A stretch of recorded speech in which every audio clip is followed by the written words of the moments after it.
또 맞이하고 또 휴가 기간이기 때문에 또 여행도 다니거나 다른 일들을 하다 보면 우리의 영적인 모습들이 흐트러지기 쉬운데요. 오늘 5월을 맞이하면서 여름을 앞두고서 하나님의 말씀, 오늘 특별히 말씀을 통해서 두 가지 교훈을 얻고자 합니다. 첫 번째, 하나님이 오늘 우리에게 주신 말씀입니다. 뜻을 정하고 하루하루를 살아가는 겁니다. 감정과 상황에 따라서 살지 말고 하나님의 사람으로서 분명한 기준과 뜻을 정하고 또 그 기준과 뜻에 따라 계획까지 세우길 바랍니다. 계획까지 세우고 그 뜻과 계획에 따라서 6월 한 달, 7월 한 달, 8월 한 달을 살아내라는 말씀이에요. 8절을 한번 보면 이렇게 기록되어 있습니다. 8절입니다. 다니엘은 뜻을 정하여 왕의 진미와 그의 마시는 포도주로 자기를 더럽히지 아니하리라 하고 자기를 더럽히지 않게 하기를 환관장에게 구하니. 다니엘이 뜻을 정합니다. 왕이 주는 진미 포도주를 먹지 않기로 결단한 겁니다.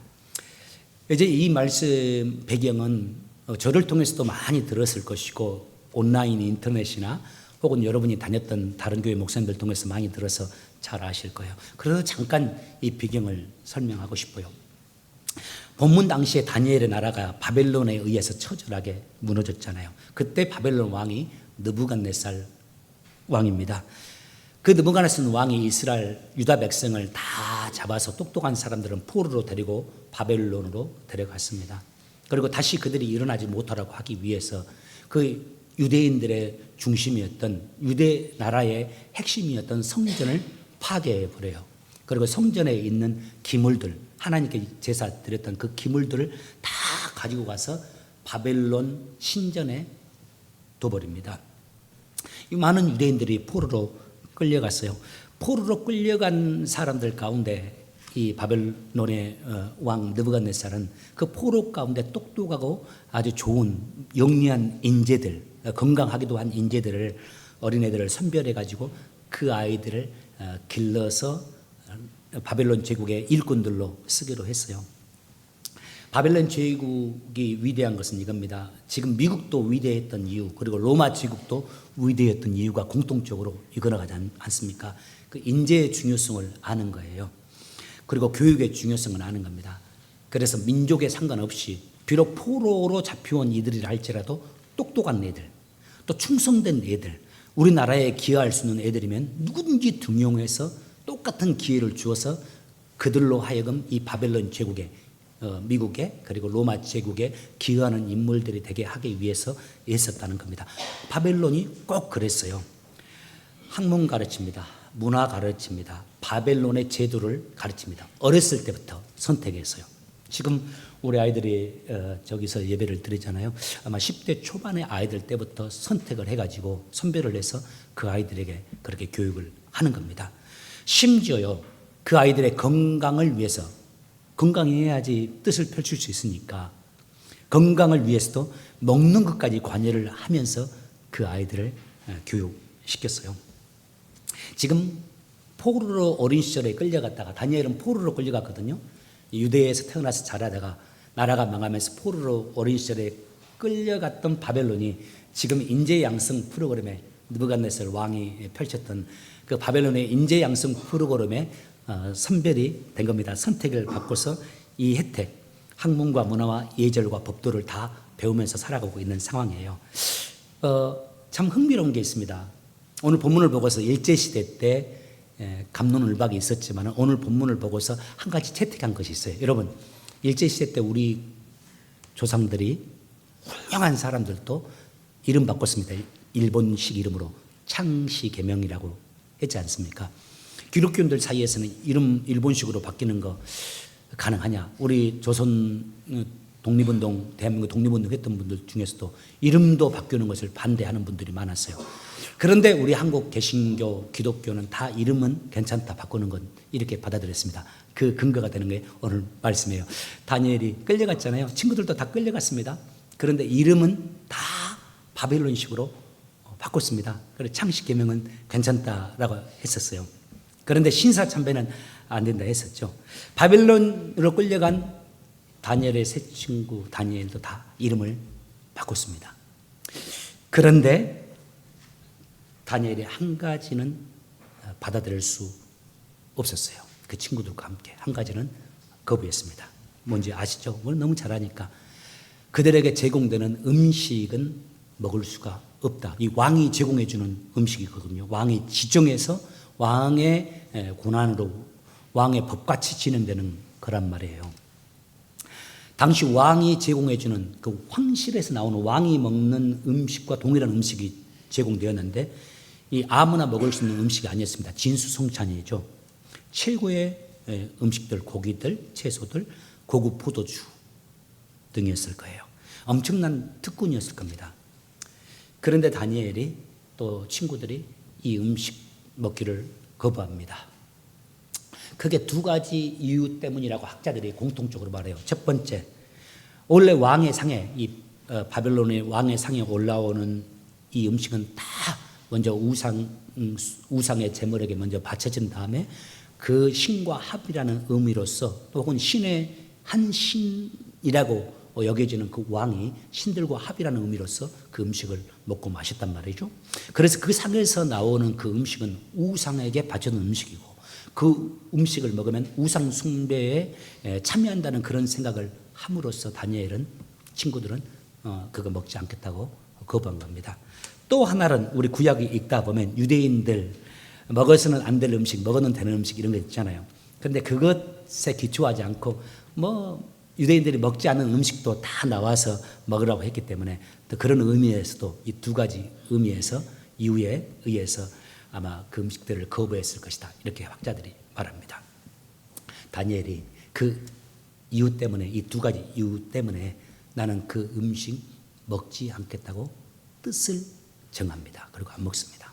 여기서 뜻이라는 단어 히브리어로 립보라는 단어거든요. 한번 띄워줘 주세요, 집사님. 이 립보라는 단어가 안 할 거야 이 정도 뜻을 정하는 게 아닙니다. 사람의 감정과 사람의 의지까지 그리고 행동에 결정하는 결단력을 가리키는 단어예요. 결코 하지 않겠다고 의지를 강하게 세우면서 결단하는 것. 우리 잘 압니다. 왕이 내는 음식을 내는 먹지 않는 것. 그것은 이 소년들 먹지 않는 사람들도 심판을 당할 뿐만 아니라 그 음식을 제공해 주고 그 아이들을 인도하는 환관장 또한 어려움을 당하게 될 수밖에 없는 일이에요. 너는 관리를 잘못했으니까 그 아이들을 잘 인도하지 못했으니까 너도 고난을 당하고 먹지 않는 너희들도 고난을 당해라. 이렇게 될 수 있는. 그래서 학자들은 다 말하죠. 목숨을 잃어버릴 수 있는 그런 상황인데 다니엘이 먹지 않기로 립보 결단합니다. 뜻을 정합니다. 지금 다니엘이 바벨론에서 태어나서 바벨론의 시민권을 가지고 어렸을 때부터 자란 좋은 환경에서 여건에 자란 사람이 아닙니다. 포로로 끌려왔습니다. 비천한 자요, 경제적으로 아마 아직은 자유롭지는 못한 빈궁한 상황 속에 있을 수 있어요. 지금 또 우리 이민자들이 조금 미국 정책만 바뀌면은 지금 요즘에는 시민권자임에도 불구하고 정책에 따라서 조금 불안함을 느낀다고 하잖아요. 그때는 지금과는 더 비교할 수 없을 만큼 불안하고 어려운 상황 속에 있어요. 그런데 그 아이가 10대 후반의 아이가 인재 발탁 프로그램에 발탁됐단 말이에요. 이거는 엄청난 행운과 기회입니다. 그 아이에게 뿐만 아니라 그 아이의 부모, 가족 전체에게 해당되는 기회인 겁니다. 어떻게 해서라도 그 기회를 잡고 나가야 되는데 지금 다니엘이 그 기회를 무산시키려고 스스로 그가 무산시키려고 하는 상황이에요. 그게 박탈되려고 하는 상황이 아니라 스스로 그가 그것을 무산시키고 있는 상황이에요. 나만 고통을 당할 수 있는 게 아닙니다. 내 부모들, 내 형제들까지 어쩌면 또 미개한 사회일수록 고대 시대일수록 내가 잘못하면 내 가족뿐만 아니라 삼족이 어려움을 당한다고 우리는 한국은 그랬는데 내 친척까지 어려움을 당할 수 있는 그런 상황이에요. 그런데 다니엘이 결단하는 겁니다. 그럼에도 불구하고 나는 그거 먹지 않겠다고요.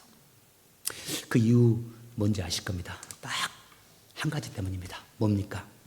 신앙 때문입니다. 하나님 때문입니다. 하나님과의 나의 관계에서 하나님 앞에서 깨끗한 그릇으로 서기 위해서 나 그거 먹지 않겠다고 뜻을 정하고 선택한 겁니다. 2026년 5월을 마감하고 6월을 시작하면서 우리 모두 이 말씀 마음에 새기고 적용하기를 원합니다. 여러분 뜻을 다시 정하고 다시 시작하기 바랍니다. 작년 1월 셋째 주에인가 제가 이 말씀 가지고 뜻을 정하고 1년을 다시 살아갑시다 했습니다. 오늘 제목에는 다시 뜻을 정하여 이렇게라고 썼어요. 올해도 다시 뜻을 정하고 사시기 바랍니다. 올해 어떻게 살아갈 것인지, 후반기 어떻게 내가 살아가리까 뜻을 한번 구체적으로 정해 보시기 바랍니다. 저는 3가지 영역에서 뜻을 정하라고 적용하고 싶어요. 첫 번째요. 네, 집사님이 잘 띄워주셨습니다. 영적 건강을 위해서, 하나님과 나의 관계를 위해서 한번 뜻을 정해 보시기 바랍니다. 어떤 분은 월요일마다 은퇴해서 지내시는데 월요일 날 특별한 시간을 정해서 두 부부가 나와서 교회에 와서 기도하고 교회를 돌아보고 청소하고 이렇게 기도하면서 자기 영을 위한 시간을 보낸다 하더라고요. 어떤 분들은 또 주중에 꼭 퇴근하면서 한번 들려서 기도하는 그런 것을 루틴으로 삼아서 하는 분들이 있습니다. 좋은 겁니다. 영적 건강을 위해서 여러분 무엇을 할 것인지, 나는 말씀을 읽겠다, 기도 생활을 하겠다, 나 새벽기도 일주일에 한 번은 나오겠다 한다든가, 다른 것은 없어도 나는 여름에 휴가철 되고 하더라도 나는 주일 성수만은 꼭 하겠다. 이런 다니엘처럼 하나님과 나의 관계, 내 영의 건강을 위해서 여러분 뜻을 정해 보십시오. 두 번째, 나는 이것도 아주 중요하다고 생각해요. 우리가 이 두 번째, 세 번째를 가볍게 보기 쉬운데요. 마음과 내면의 건강을 위해서요. 이 마음에 악한 생각이나 부정한 생각이나 하나님이 기뻐하지 않는 생각을 품지 않기 위해서 한번 결단하고 계획을 세워보십시오. 긍정적인 생각으로 이렇게 해야 되겠다. 긍정적인 생각을 갖기 위해서 어떻게 내가 생활을 해야 되겠다. 감사 노트를 쓴다든가 이렇게 하면서 내 마음을 가꾸는 그런 시간들, 그런 결단을 해보세요. 또 세 번째, 육체를 위해서도요. 여기 육체 안에 우리의 신체도 포함되어 있고 내가 하는 일도 다 포함되어 있습니다. 공부를 위해서 우리 학생들 같으면 내 방학 동안에 어떻게 하겠다. 방학 좋다. 뭐 이럴 뿐만 아니라 공부해야지 이 정도가 아니라 어떤 공부, 하루에 몇 시간씩, 아니면 놀다가 몇 시에 책상에 앉겠다. 이런 뜻을 하나님 앞에서 하나님이 원하시는 뜻을, 하나님이 내게 무엇을 어떻게 하기를 원하실까를 생각하면서 하나님 안에서 뜻을 정해보는 겁니다. 사업하는 분들, 이번 사업을 어떻게 하기 위해서, 다음은 이제 내 인생 사업을 하기 위해서 내가 뭔가를 한번 해봐야겠다, 세미나를 가봐야겠다, 혹은 어떻게 직장을 이렇게 갖고 봐야 되겠다 할 수 있잖아요. 또 그 다음에 신체 건강도 여러분 너무 중요합니다. 너무 중요해요. 운동, 크게 운동을 못해도 산책이라도 해야 되겠다. 저녁에 끝나고 나서 10분이라도 걸어야 되겠다. 밖에 나가서 10분 동안 못 걸으면 안에서 스쿼트라도 5분이라도 해야 되겠다. 성경에 보면 영도, 혼도, 육체도 다 주님의 것입니다. 그래서 주님이 우리를 축복하실 때 사랑하는 자여 너의 영과 혼이 잘된 같이 너의 범사가 잘되고 강건하길 원한다, 이런 축복의 말씀이 있어요. 여러분 뜻을 좀 정해 보시길 바랍니다. 이 말씀 가지고 뜻을 정하라 했을 때 청년들과 함께 성경 공부를 하면서 질문한 적이 있어요. 정말 재밌는 거, 잊지 못하는 이야기가 있어요. 한 남자 청년이 우리 무슨 뜻을 정했습니까? 라고 물어보는데 남자 청년이 자기 순서 같더니 전도사님, 저는 오늘 끝나고 내일 당장 미용실로 가서 머리를 깎겠습니다. 그거 의미가 있는 거예요. 머리 딱 깎고 다시 시작하겠다는 거죠. 좋습니다. 머리도 깎으시고 뜻을 정하면서 하나님이 원하시는 뜻을 정하고 다시 후반기 시작하는 여러분 되시길 주의 이름으로 축원합니다. 벌써 머리를 딱 돌리는 생각, 이런 분들이 있어요. 뭘 결단하지? 뜻을 정하기 바랍니다. 두 번째, 다니엘을 통해서 하나님이 우리에게 주시는 말씀, 저는 이 두 번째 말씀 꼭 우리의 마음에 새겼으면 좋겠어요. 바로 다니엘처럼 신실한 그리스도인이 되라는 겁니다. 신실한 성품의 사람이 되라는 거예요. 성경이 말할 때 오늘 본문에 음식 안 먹겠습니다. 죽더라도 이렇게 결단했을 때 다니엘의 나이를 성경학자들 대부분이 다 16살로 봅니다. 성경 전체 이야기를 이렇게 연결시켜 보면서 16살 때 죽기를 각오하고 음식을 거부했어요. 그런데요, 다니엘의 이 모습이 중단되지 않습니다. 다니엘이 이렇게 죽기를 각오하고 나서는 상황, 여러분 혹시 기억하세요? 다니엘서 6장에 보면 그 사건 또 하나가 나와요. 뭡니까? 왕 외에 다른 신을 향해서 기도하는 자는 사자굴에 던져져서 죽인다고는 법령이 선포될 때가 있어요. 사실 그거 다니엘의 정적들이 꾸며낸 일인데, 그때 왕이 다리오 왕이거든요. 다리오 왕이 왕권을 강화시킬 수 있다는 생각에, 왜냐하면 왕 외에는 다른 신에게 기도하지 못하게 하는 거니까 왕권이 강화될 수 있다는 생각에 얼른 받아가지고 다니엘과 상의도 없이 그 법을 공포해 버렸거든요. 그때 다니엘이 기도하잖아요. 다니엘이 죽을 수도 있다는 것을 알면서도 다니엘이 이렇게 반응합니다. 제가 띄워드리지는 집사님에게 보내드리는 것 같아요. 제가 읽어드릴게요. 다니엘서 6장 10절입니다. 다니엘은 왕이 새로운 법에 도장을 찍은 것을 알고도 다른 신에게 기도하면 죽인다. 신에게 기도하면 죽인다는 그 법에 도장을 찍은 것을 알고도 자기 집 다락방으로 올라가 늘 하던 것처럼 하루에 3번씩 무릎을 꿇고 하나님께 기도하며 감사를 드렸습니다. 그 방 창문은 그날도 예루살렘 쪽을 향해 열려 있었습니다. 새 번역으로, 쉬운 성경을 읽어드렸어요. 늘 하던 것처럼 하나님께 기도하며 감사를 드렸습니다. 그날도 그 방 창문은 예루살렘 쪽을 향해 열려 있었습니다. 이때 다니엘의 나이가 몇 살? 80세입니다. 16살 때 죽음을 각오하고 하나님 앞에 서서 결단했잖아요. 지금도 마찬가지예요. 이 사람이 지금 총리입니다. 80세의 나이가 82여세입니다. 정확한 나이는 모르는데 82여세의 나이가 되었는데 16세 때에도 그러했고 80이 된 나이에도 다니엘이 변함이 없어요. 이번에도 그 위기 속에서 그가 뜻을 정해요. 죽어야겠구나. 그리고 그 뜻을 정하고 그 뜻대로 행해요. 그런데 그 뜻을 행하는 다니엘의 모습을 보세요. 매우 단호해요. 이렇게 하면 안 될까요? 없어요. 그리고 흐트러지지 않습니다. 그런데 정말 또 제가 말씀을 통해서 도전을 받는 건 요란하지 않아요. 시끄럽게 막 하지 않아요. 그리고 아주 매우 품위가 있습니다. 이런 상황이 되면 배신감에 치를 들 수 있습니다. 총리들이 어떻게 왕이 나를 이렇게 죽인 데 내놓을 수 있냐고 왕에게 가서 따질 수도 있습니다. 혹은 자기 인맥을 동원해서 여러 방식으로 자기의 힘을 그렇게 경계하면서 자기를 지킬 수 있습니다. 그런데 만약 그렇게 나서면은 그가 모시는 왕에게 가장 큰 타격이 될 거예요. 제국을 통치하는 왕들에게 제일 중요한 것은 그의 권위입니다. 왕의 말이 곧 신의 명령과 똑같아야 돼요. 그거 바꾸면 안 돼요. 그런데 가서 사정하거나 바꾸면 안 됩니까? 그러면 이거 왕에게 엄청난 부담감이 되는 겁니다. 다니엘이 그걸 수용해요. 그리고 립보합니다. 결단하고 뜻을 정합니다. 죽겠다라고요.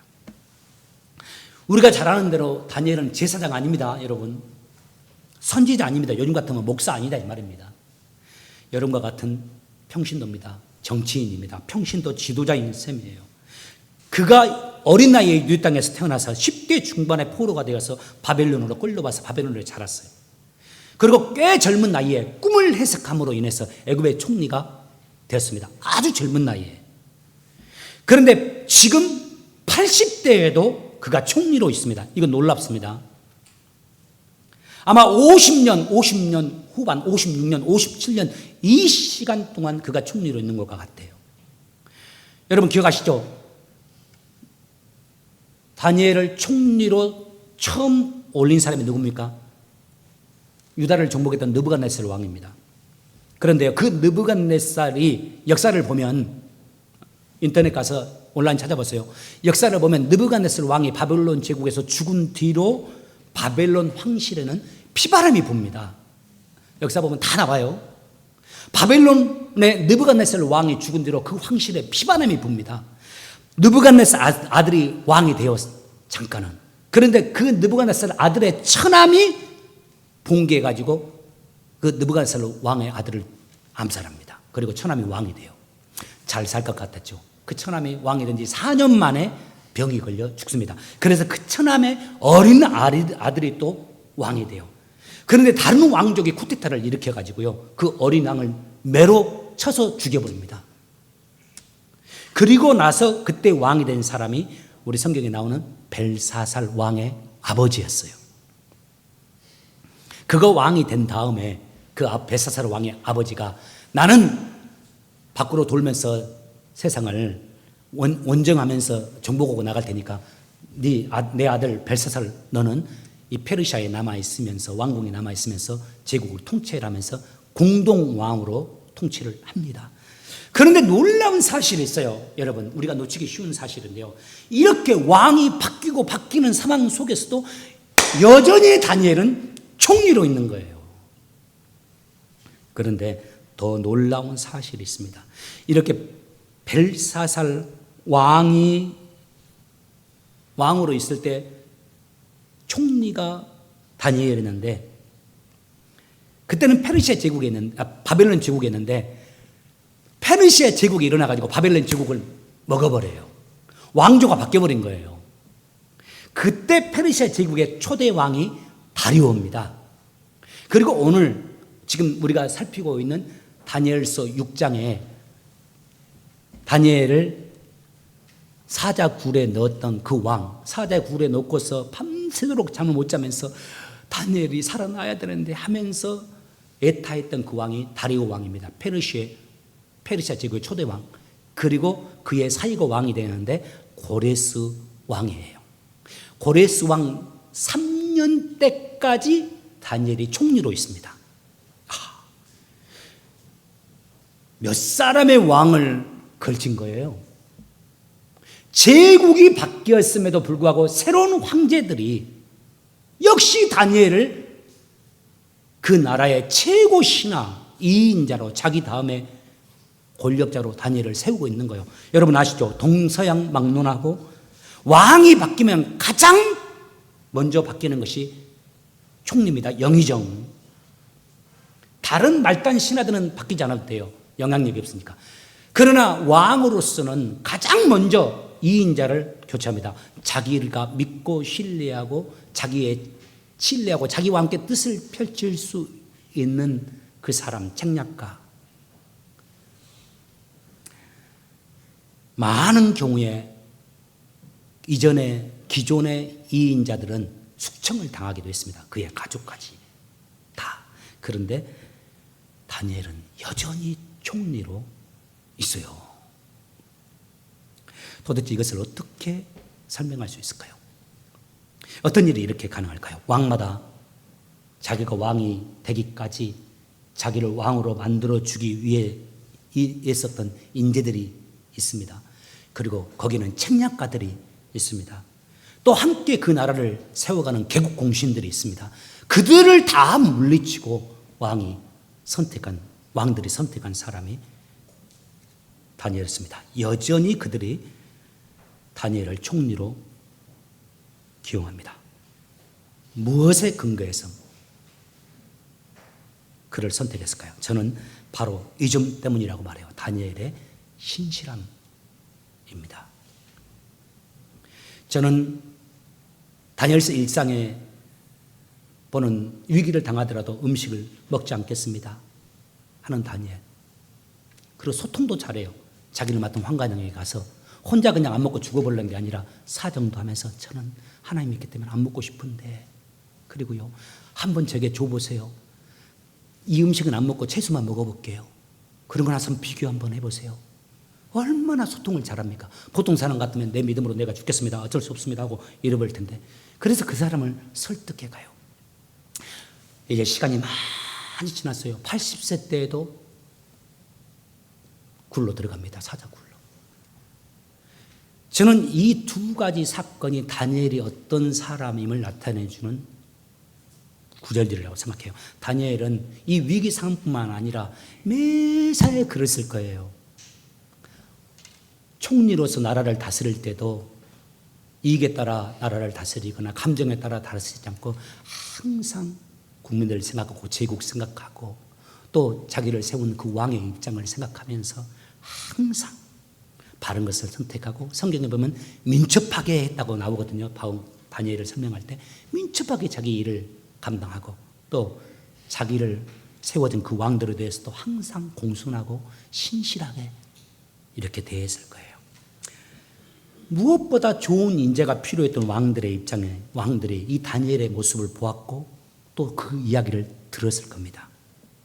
그래서 그들이 그 많은 인재들을 뒤로 하고 다니엘을 총리로 세웠던, 그리고 그들을 가장 가까이에 둔 이유가 바로 이겁니다. 여러분, 사람은 참 귀한 존재이기도 하지만은 아쉬운 부분들도 있습니다. 그 중에 하나, 사람은 변한다는 겁니다. 그 좋던 사람이 상황이 안 좋아지면 변하게 돼요. 괜찮았던 사람의 삶이 너무 힘들고 삶의 무게가 크면은, 무거우면은 거칠어지기도 하고 불평도 많아지고, 또 전에 같으면 결코 하지 않아야 될, 예를 들어 사기를 친다든가 거짓말을 한다든가 이런 일을 하게 돼요. 변해요. 또 어려울 때만 변한 거 아니에요. 사람의 환경이 좋아지고 여건이 좋아져도 변해요. 그렇게 과거에는 좋았던 사람이 상황이 좋아지고 돈도 많아지고 권력이 있게 되고 많이 배우고 그러면 사람들이 변하잖아요. 마음이 교만해지고 오만한 모습이 있고 또 때로는 거만하고 안하무인격으로 행동하는 그런 모습들이 있습니다. 우리 교회에는 여러분 가운데는 지금 제가 한 명도 그런 분들을 본 적이 없어요. 하여튼 여러분 가운데 더 대박 나는 분들이 있길 바랍니다. 우리 청년들 사업도 많이 하세요. 공무원도 좋지만은 사업도 하고 대박 나세요. 근데 한 가지 부탁할게요. 절대 변하지는 마세요. 그거 보고 있는 거 정말 힘들어요. 그렇다고 목사님, 제가 하나님 저거 다시 빠게 해주십시오 이렇게 할 수 없잖아요. 부자가 돼보세요. 권력까지 가져보세요. 어떻게 됩니까? 그런 사람이 고개 숙이고 인사하는 거 옛날처럼 좋은 모습 보이는 거 힘듭니다. 옛날에 같이 밥을 먹으면서 웃고 다정하고 웃으면서 했던 쉽지 않아요. 그런 사람이 많잖아요. 그래서 그런 사람 보면 그렇게 좋아졌음에도 불구하고 변치 않고 옛날 모습과 똑같은 사람 보면 보고만 있어도 좋아요. 그렇잖아요. 고개들 끄덕이시는데 행복하고요. 그래서 그런 친구를 보는 것은 참, 그런 친구가 있다는 것은 복인 것 같아요. 우리 목사님들도 조그만 개척교회도 목회 힘들 때는 목사님들이 이렇게 했는데 교회가 막 커지고 성도 많아졌어. 성도 없을 때는 목사님이 나를 그렇게 소중하게 여기더니 서른도 많아지니까 고개가 오 주여. 그렇다고 해서 또 우리 교회에 또 이 단어 쓰겠어요. 빠개지게 해주고 그럴 수도 없잖아요. 그런데 목사님이 여전해요. 그런 성도님들은 행복할 것 같아요. 그런 목사님이 여전히 똑같아. 우리 목사님은. 제가 지금 제 스스로 무덤을 파고 있습니다. 정말 여러분, 하나님 눈에 제가 그런 그리스도인, 그런 목회자 되길 원합니다. 그 마음 품고 하나님 앞에 기도하고 있습니다. 그리고 여러분 눈에도 여러분들이 저를 보았을 때 지금도 그렇고 10년 뒤에도 우리 목사님 참 똑같아. 그래서 여러분에게 기쁨을 그냥 큰 것은 못 드려도 여러분 보고 있어. 저를 볼 때 좋아. 이런 목회자 되었으면 좋겠어요. 그런 의미에서 여러분에게 부탁드려요. 제가 그런 목사 될 수 있게 해달라고 여러분 꼭 기도해 주세요. 오늘 우리 마장로님 기도가 정말 좋더라고요. 꼭 그렇게도 기도해 주시고 또 기도해 주시되 제가 그렇게 우리 목사님 시간 세월 여건이 시간이 흐르고 세월이 흘러도 여건이 좋아져도 늘 초라했을 때 우리 상황이 초라했을 때 어려웠을 때 그 모습 변치 않도록 늘 저 모습 가지며 살 수 있도록 도와주세요 라고 기도해 주세요. 그래서 우리 저를 바라보는 하나님을 미소 짓게 하고 같이 저도 나이 먹어가고 같이 시니어가 돼가면서 저를 바라보는 여러분들을 미소 짓게 할 수 있는 목사 될 수 있도록 기도해 주시기 바랍니다. 여기서 끝나진 않죠. 여러분들에게 또 한 가지 부탁을 드려요. 여러분도 그렇게 되어주세요. 그렇게 되기 위해서 노력하시기 바랍니다. 그래서 우리 서로 모두가 다 서로가 서로를 미소 짓게 하는 주찬양 가족들 되기 바랍니다. 5월 마지막 날을 보내면서 여러분 축복합니다. 집으로 돌아가셔서 새롭게 시작되는 6월부터 어떻게 살아갈 것인가에 대해서 뜻을 한번 정해보시기 바랍니다. 부부가 함께 모여서 한번 뜻을 정해보세요. 그리고 구체적으로 정해보시고 그리고 또 세월이 흘러도 아무리 여건이 좋아져도 여러분 늘 지금처럼 변함없이 신실한 모습으로 함께 서서 살아가는 우리 주찬양 가족들 되시기를 주의 이름으로 축원합니다. 아멘. 기도하겠습니다.